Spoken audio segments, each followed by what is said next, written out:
चादर और फादर का समय चला गया साहब, क्षमा करिएगा। ताजमहल दिखाने वाला समय चला गया साहब। जब बाहर निकले मस्तक पर त्रिपुंड हो, गले में रुद्राक्षों की माला पड़ी हो, तो वह संकेत देता है देखो मैं राजा बन गया हूं, लेकिन अपने सनातन धर्म को मैं भूला नहीं। जिस प्रकार मुझे प्रधानमंत्री होने के बावजूद भी हिंदू होने पर गर्व है, उसी प्रकार प्रत्येक हिंदू को अपने हिंदू होने पर गर्व करना चाहिए। क्या आपने देश के प्रधानमंत्री नरेंद्र मोदी को नहीं देखा? कुछ भी कहिए साहब, आप मानो ना मानो, ये राजनीतिक विषय नहीं है, ये भाव का विषय है, ये भक्ति का विषय है, ये आस्था का विषय है, ये श्रद्धा का विषय है। एक देश का राजा अपने जन्मदिन पर जब माता से मिले तो माता के चरण स्पर्श करता है, आशीर्वाद लेता है। चादर और फादर का समय चला गया साहब, क्षमा करिएगा। और अपनी संस्कृति को यदि बचाना है तो चादर और फादर से बचकर के ही रहना होगा, तभी ये संस्कृति बच सकती है।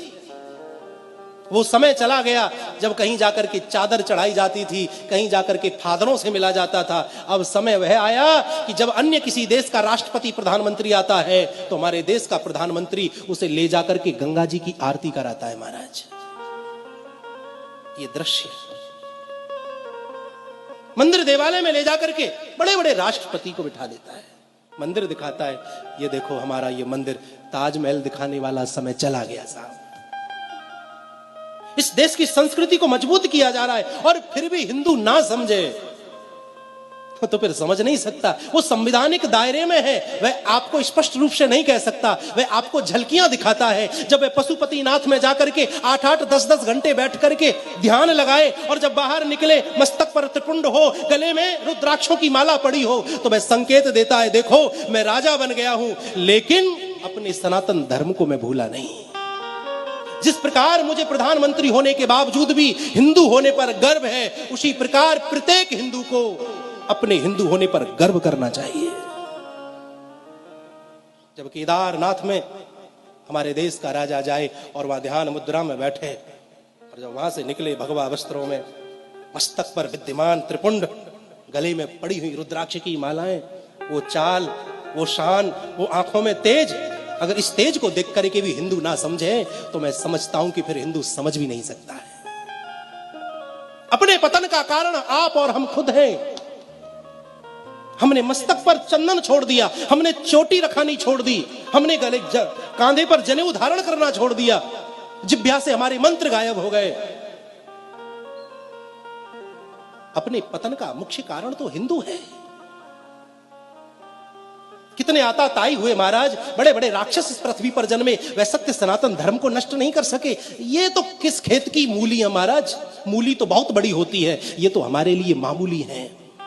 बशर्त यह है कि हिंदू को एक होना चाहिए, एक होना आना चाहिए। अच्छा लगता है। माता पिता से बढ़कर के धर्म प्रेमी संसार में कोई नहीं है। जो माता के चरणों में झुकना जानता है, सारा संसार फिर उसके चरणों में झुक जाता है। मातृ देवो भव, वेद की प्रथम सूक्ति है मातृ देवो भव।